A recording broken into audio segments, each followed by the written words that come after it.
Hello. All right. Welcome to your weekly webinar number 16 with me, Michael Floyd. I'm your host. I am your mentor and your mentee. You learn as much from me as I hope to learn from you. Now, getting back to the same things we say before, and almost every time we start this, we have an introduction form that Udacity gave us. Uh, it will help them to better understand how students need help, where they're from, the different backgrounds they're in, and what their goals are, and use all this data to perhaps target the best market, perhaps provide you help when you need additional help. It's an introduction form. 5 out of 14 of you still have not completed the introduction form. Please get back to me and set a time on Calendly so we can meet and fill out that introduction form, right? As far as us being data scientists, we know the importance and the necessity to have a great data set to work with, right? You do not want to fill out missing data, impute data, and make inferences on, what these students possibly might have been thinking when they did not fill out the forms. Okay, and setting the pace for the course. Like I say, now we are in a state of emergency, so only three so far have completed everything. So we're talking about the rest of you need to please set a Calendly meeting with me. Please start asking questions on Slack. I want you to go to the second semester as well. Um, so 5 out of 12 of you have not completed the first project, and 7 have not completed the second project. And congrats to Shan for finally completing the third project. He's joining Hannah and Danny to move on to the second term. Wenji and Sine are working on the third project, and hopefully they can complete that soon. And the money is already spent for you guys. Maybe try to cram this in if you get as much time as possible per day, right? 5, 6 hours. Now we're in the crunch time mode. We have till July 8th, I believe, or July 6th until this program is finished. So let's try to um, complete this. And every time you spend doing something, just post on Slack, hey, I was doing this, so your team members can see you have been also working on progress. Um, and the case of the time spent, we have 3 different students, like I always say before. Student A is living with his parents and has nothing going on, so he completes the task, hopefully. Student B and C. Student B does not inconvenience everybody around him. And, well, actually, student B is the one who inconveniences everyone around him and sneaks time through the day, lets the child cry for a little 30 extra minutes just to make sure he gets something done. Student C does not inconvenience anybody around him, and student C does not complete this. All right, so let's just try to be more like student B now and kick the wife and job to the side and let's get this done. All right. So this week, the webinar will be on triggering AWS Lambda with API Gateway and S3. So the reason why this is important because the previous lesson we learned about first we learned about SQL, NoSQL, right? Relational, non-relational databases. We learned what the difference of those are. We learned, when one is better than the other, as far as how structured you need your data set to be, and also with AWS, they do charge different for different ones. So seeing which one is more cost efficient might also go into your choice of which one to use. And we also compared Python versus SQL. So when to use SQL, when to use Python, when to use a database, and when to use Python, right? So databases, of course, because the languages usually extend, they were structured just around database mechanisms, but now of course they could do analytics and whatnot. But like we've seen before, the best place to do analytics with Python and extracting the data and getting the correct and the small enough data sample can be done with SQL or NoSQL. So that's why we use AWS Lambda, is to once we query the database, then do whatever we need to do as to the data. And then once that's done, we need to put the data somewhere, right? Or be able to call the data somewhere.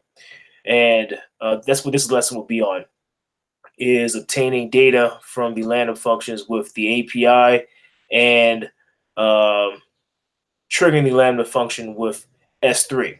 So S3 can be important. So let's say you have a huge Excel file or huge CSV file that you just put in S3. You want that to add to a database. Well, that can be done automatically if you trigger it with the S3 and place the right um, and you put the correct function there so it can understand that, hey, whenever something's placed inside this bucket, the output will be uh, calling the Lambda function and doing whatever procedures need to happen. So with that being said, let's get to it.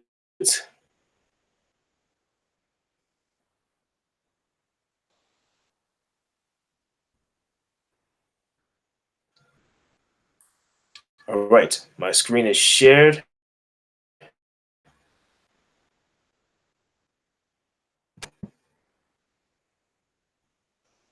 All right, so we see this is the Lambda management console. It's in the same Lambda function as before. I didn't go into the hassle of creating these SQL and NoSQL databases like we did before, but you can understand everything without that. So what we have here is the function's name is called API S3. It is too big because I added a couple of packages to it, and I showed you how to do that last time.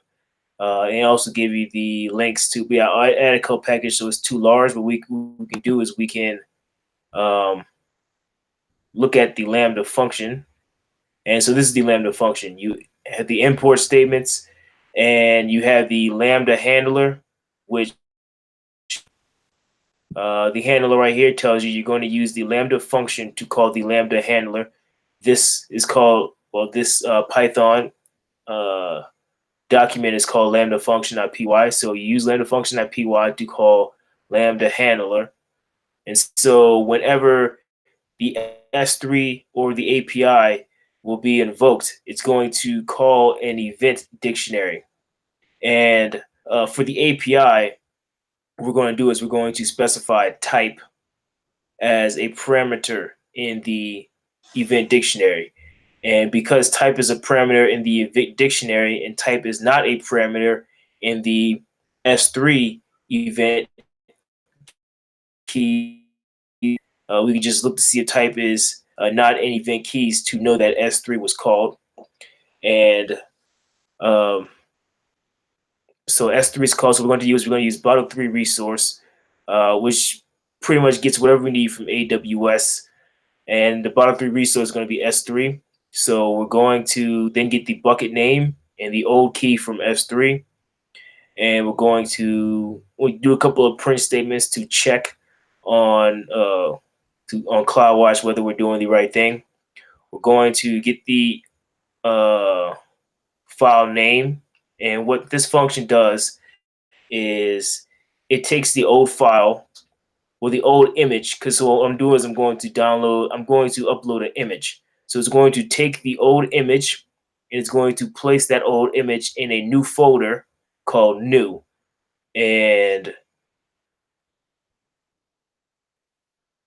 that's pretty much it. And also it's going to change it to a JPEG as well. So we're going to upload a PNG, convert it to a JPEG, and then we are going to save it to the new folder. Okay, that's what the S3 function does. Uh, and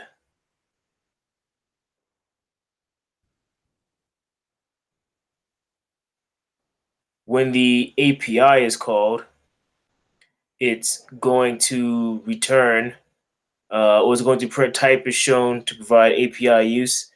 So event type is going to equal API, and it's going to uh, return this. Okay, so two different return statements for when we call the S3 function and call the API function. Okay, so now that we have the Lambda, what we need to do is, because we're using S3 and because we're using API and because we'll be using CloudWatch to check the logs, we need to attach policies like we did in the previous webinar, but when we attached policies for RDS and DynamoDB. So now we attach policies. We need one for S3, and we're just going to grant it full access.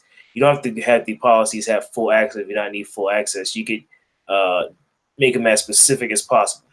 So attach policies, and we need one for CloudWatch as well. And CloudWatch actually is the logs. So whenever things mess up, it can be printed to CloudWatch, and you can look at CloudWatch. That's why I have the print statements, and you can check to see which part made it went wrong and have the errors there for you to watch. And attach policies, and, and the other one was what? API gate. The API gate was an API. Okay. API gateway administrator, and you're going to invoke full access. We're just going to do full access to be very, very quick with the policy setting. So now that the policies are all there for the make sure we have this role right? The service role called API S3, which is what the default name was. So go to IAM, and the name of this role is called API. Yeah, so it's the correct role that we want. So we have Lambda. Now it's time to go to S3 and create our S3 bucket, or our storage bucket. So we're going to create a bucket. That bucket's name will be data science nanodegree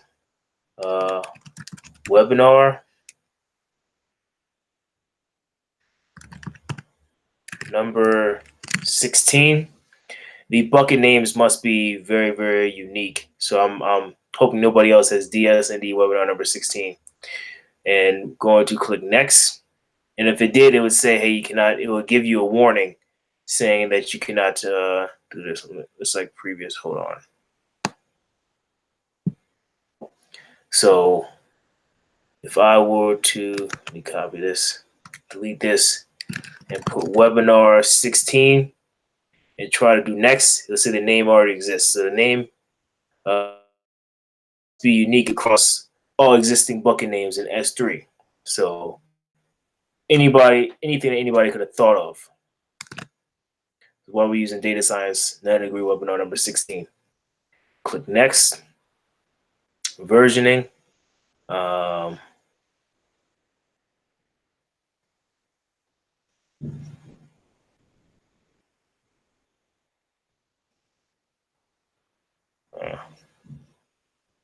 Or you can monitor. You see, you can use the CloudWatch metrics for additional price.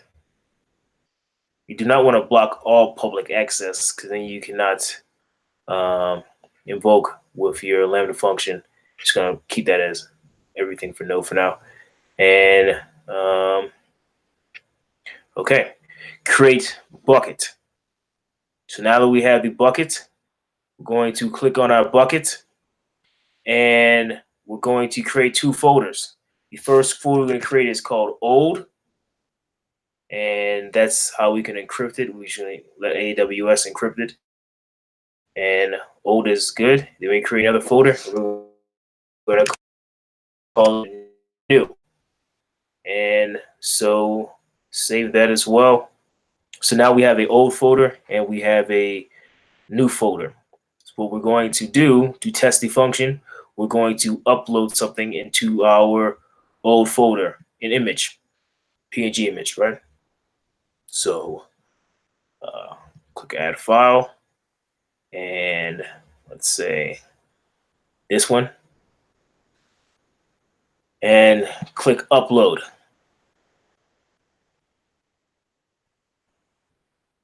All right, it was a success. It uploaded. So as soon as it uploaded, oh, actually, well, what we're going to do is we're going to delete this for a second because we actually forgot to. Well, we forgot to trigger the function, right? So, data science webinar.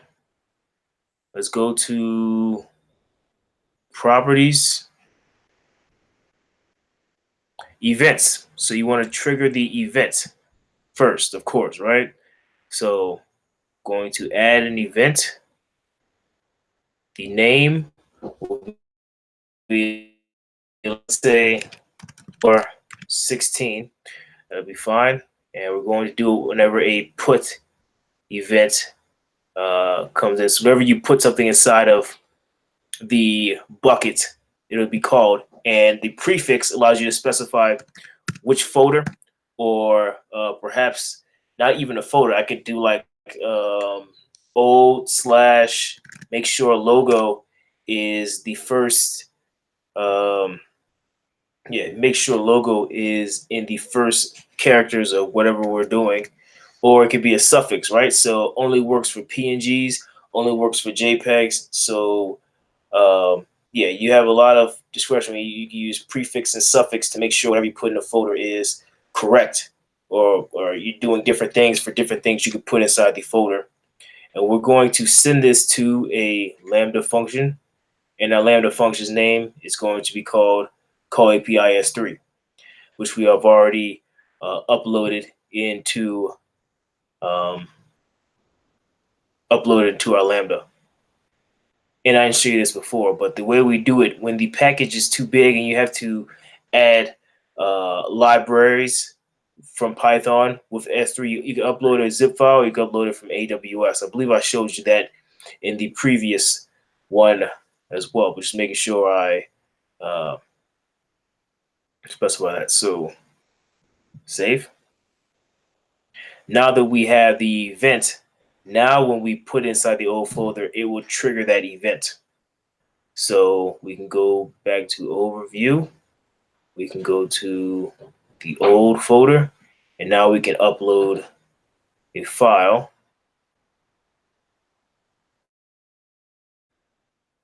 Also, the function doesn't only just add the JPEG to new. It actually changes it from, let's say, 512 to 512 to 100 by 100 pixels. So let's go to data science webinar. Let's go to new. Oh, that did not work. Okay. So what we can do, because it did not work, is we can go to CloudWatch. Our time we have is 7:19. So something was just called right now. 1918. Look at the CloudWatch. Let's see what went wrong. So we have S3 was called. Bucket name was data science webinar number 16. Old key, new key.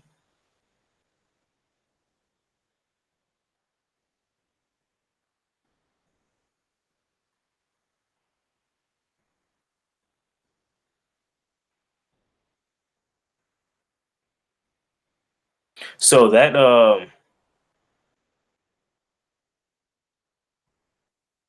there are no errors that are seen in this.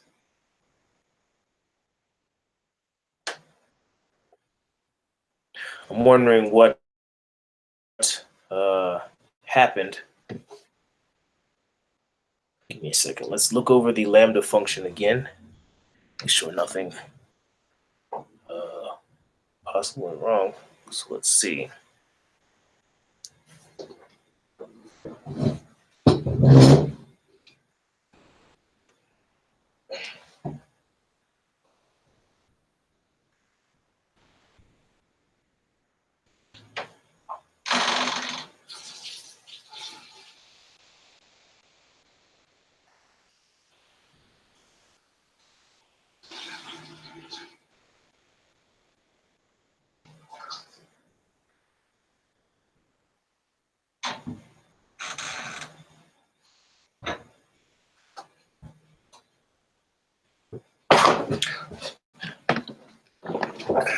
Not particularly sure what went wrong. Read from image, convert image to bytes, resize image, save memory.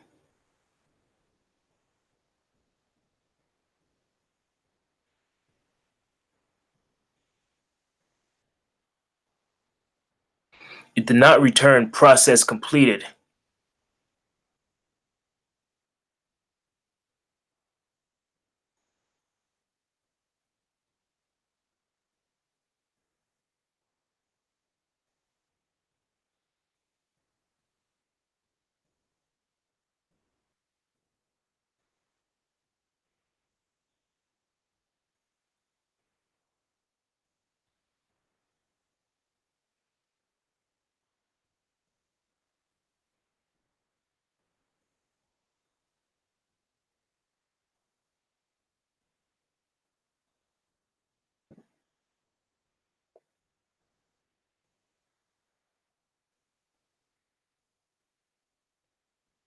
That is very. Check permissions on here.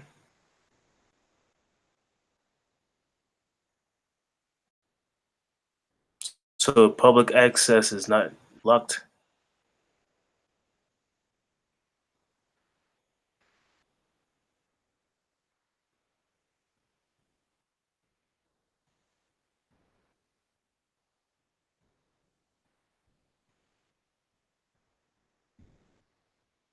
Webinar 16. Edit.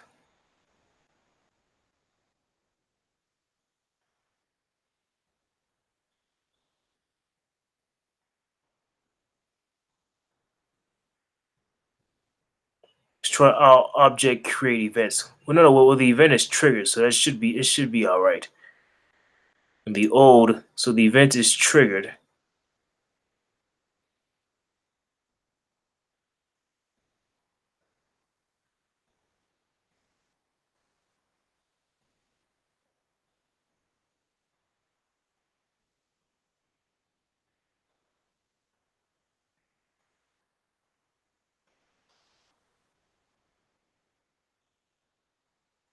Let's try open another one, and hopefully it works. So let's upload another one.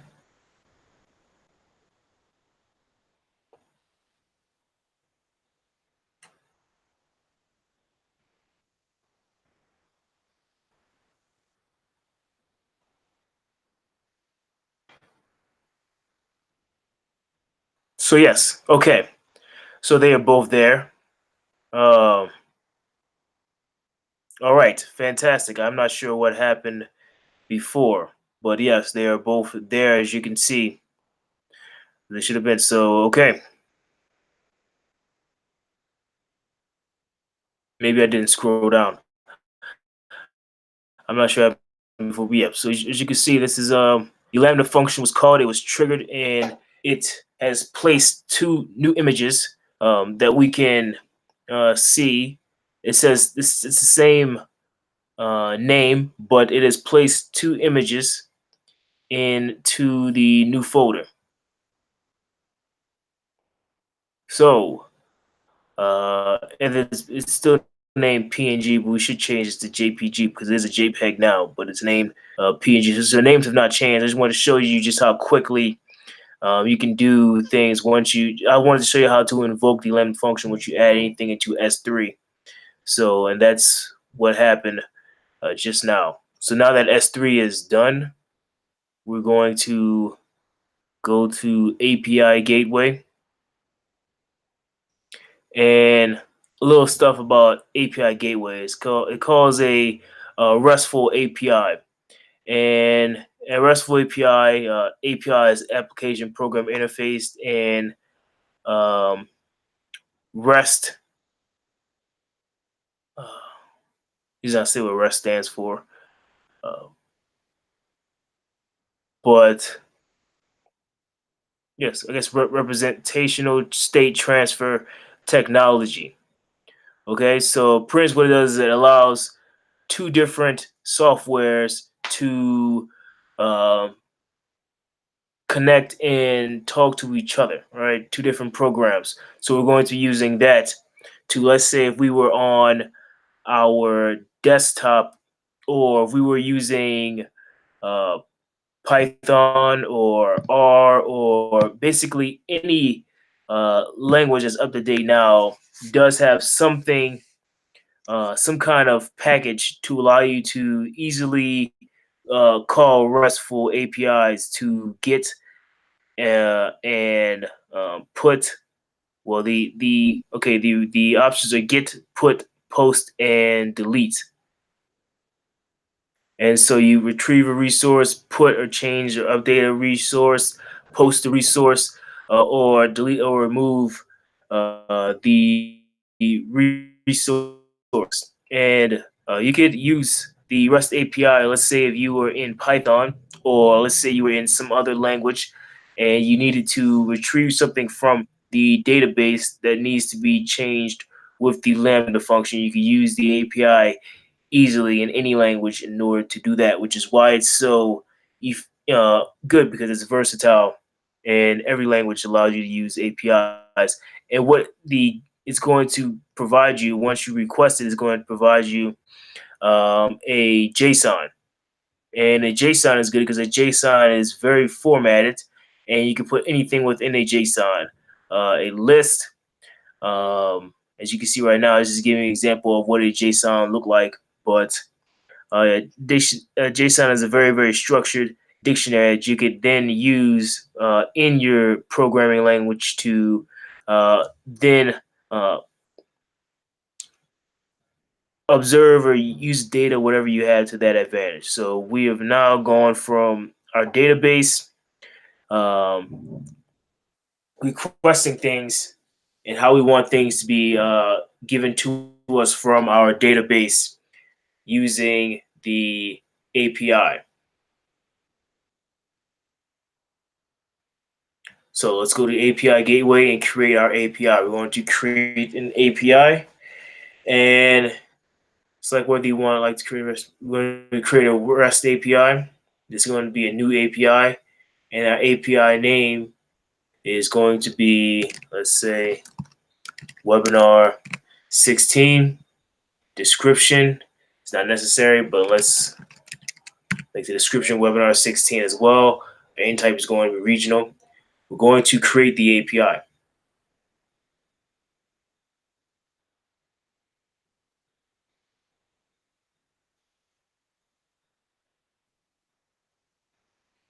Oh, scroll up. Okay, so now the API is created. Uh, we want to create a resource within that API, and our resource name is going to be, uh, let's call it W16, so you can see the difference between webinar and W16. And our resource path is going to be the API name slash W16. Let's enable course. Nothing wrong with that. And click on create. So now we have our resource. Like I said, the options and the methods we have are get, put, post, and delete. We want to be doing, we want to be getting an object. So we're going to not right click. We're going to click on our resource, click on actions, and we're going to create a method. Excuse me 1 second.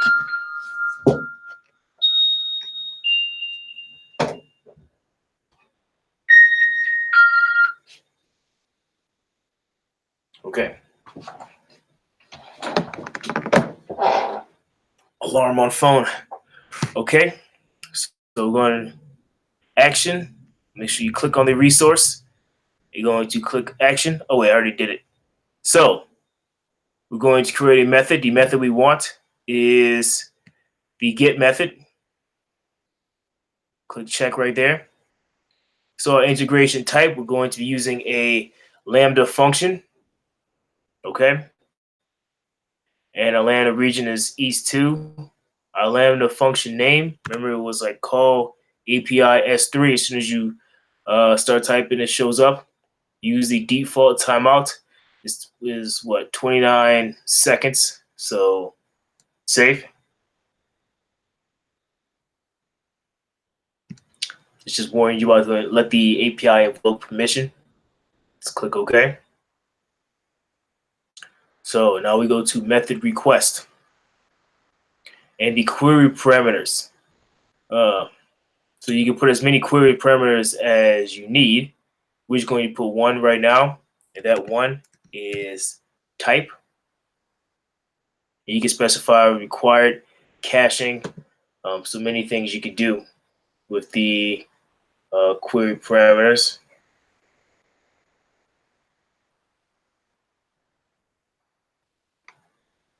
Okay, so that's all you need to do for now for that part. And the integration request. So Lambda function before these two, all that is good. And mapping template. So we're going to be creating a mapping template, and we're going to call the mapping template application/JSON, similar to what they had as well, right? Application/JSON. It doesn't have to be a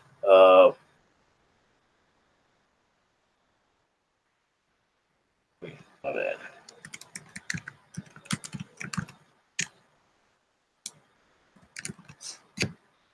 Click on check mark. Okay, so now we have the application JSON. And what we're going to be doing is we're going to be invoking what the API was going to get. We're then going to turn that into a dictionary that will be used in the Lambda function. So hashtag set, and we're going to have the input root, and this is going to be equal to the input dot path, and going to put a $sign to here,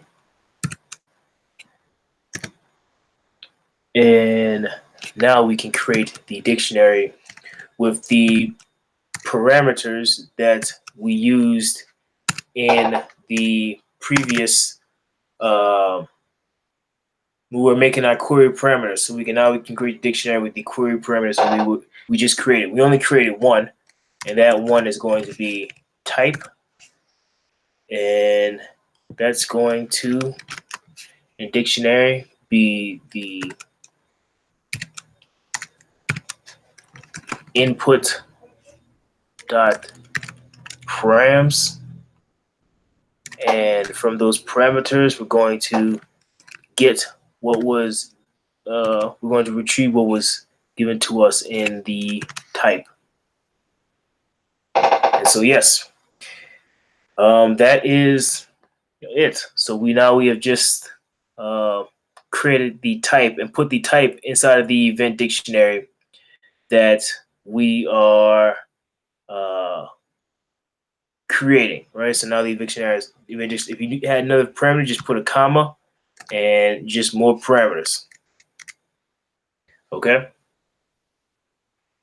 So it's very versatile when you are using SQL. And let's say you wanted to put an object, you can put everything about the object. So if you wanted to put, let's say, a user into there, just the type could be update, and then you can have all the user information as far as a one query parameter, all user information possibly in just one big parameter, right? So the different parameters can help you because now you can call a dictionary, and that dictionary can then use a dictionary in order to put values within your Lambda function. So we have type. We're going to save. And we need to deploy our API. So we're going to deploy the API. It's going to be a new stage we never deployed before. We call the stage name Web 16. The stage description will be uh,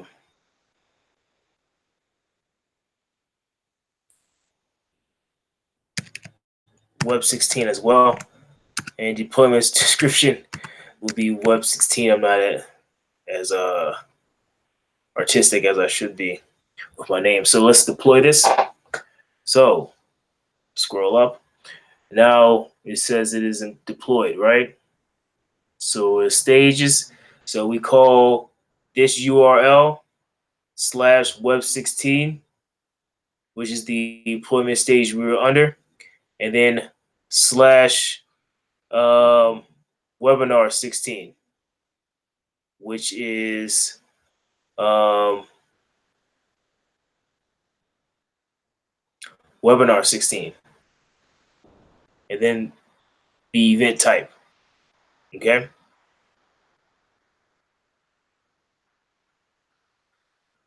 Or is it actually, I believe you call the resource, which is W16. So let's look at these stages. Go to these stages. Go to Web 16. All we have to do is just invoke this URL. So actually, I'll have to just open the link in a new tab. Okay, we haven't done anything yet. So / W16 ? And then after the question mark, we can put all the query parameters we need. So we only have one in this case. So our type equals API. And if you remember in here, if event type is API, type is shown to provide API use and return the JSON dumps this. All right. Fantastic. So let's click on enter. Type is shown to provide API use. And that is what we have here, right? Type is shown to provide API use. So that works. So now what we have done is just use an API to call the Lambda function, which calls the databases. So you could pretty much use the API to get data from the API from the databases in the form of a JSON, and also update and create or do anything as far as with the databases that we would possibly need, right? And we can create more query parameters than type if necessary in order to help with the Lambda function. Okay, and that's what I wanted to show you for today's webinar. We usually don't have time to do this in the other webinars, but we have time for this one, which is pretty cool. So what I'm going to do is I am actually going to delete the API.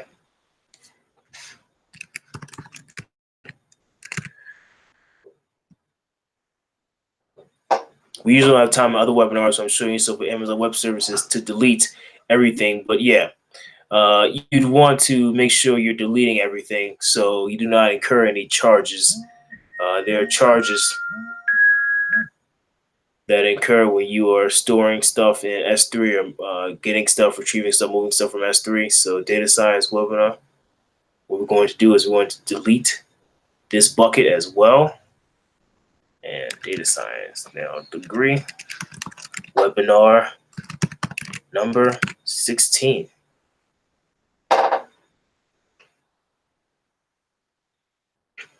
It's not letting me scroll up for some reason. Just gonna delete that. Fantastic. And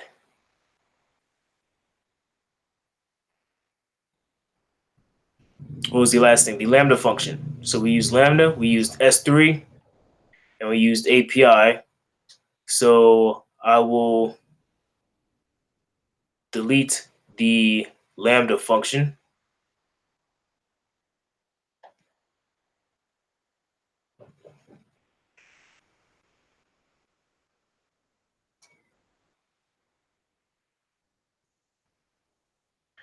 Okay. And so now the Lambda function is deleted.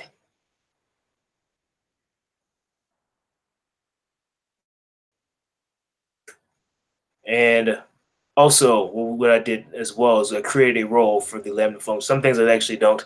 I need to do more as far as making sure I delete. But yeah, we created a role as well, right? So let's cancel. I have 12 roles and I have nothing running. So let's cancel the role. This was the role that was created.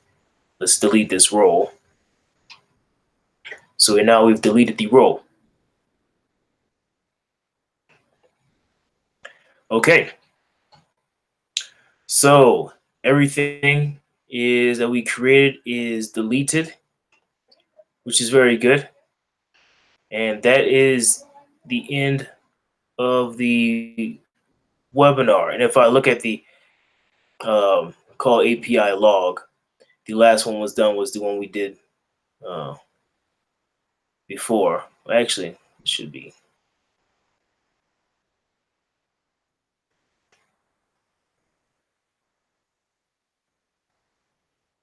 Yeah, the last one was the one we did before. Okay. And you see this is the call to the API, what we had. All right. So that is all done.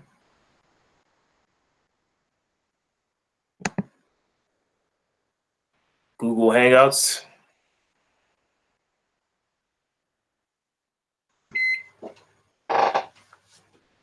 All right. Thank you. If there are any questions, let me know. I will be here. Just put them on the group chat that's there, and I will answer any questions. I'll be here for the next 5 minutes.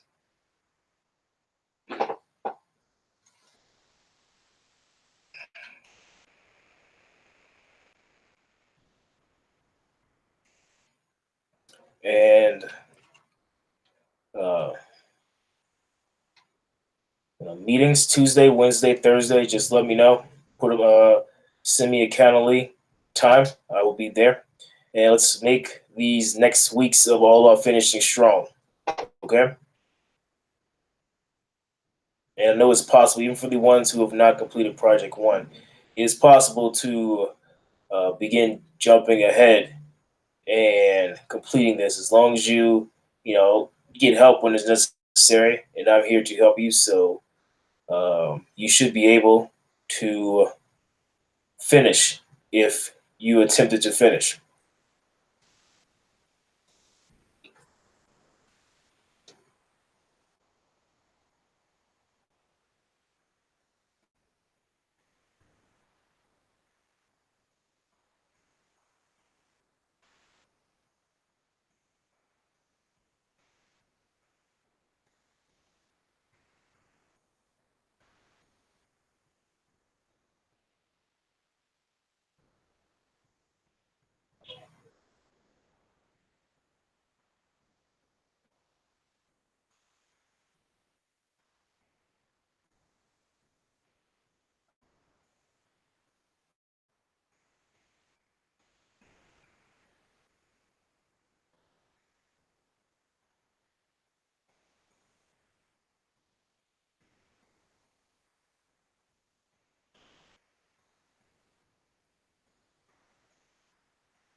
Got 1 more minute.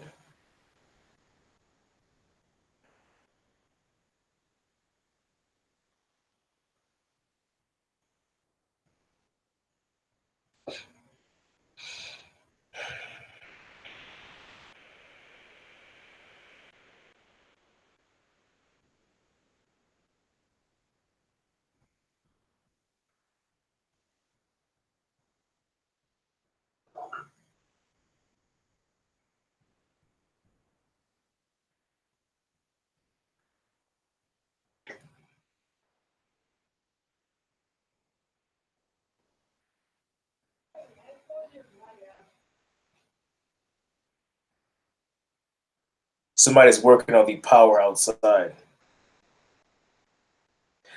Okay, so what I will do is okay, the power is back on. What I will do is I will conclude it here. Thank you for watching the webinar, and see you next week. Peace.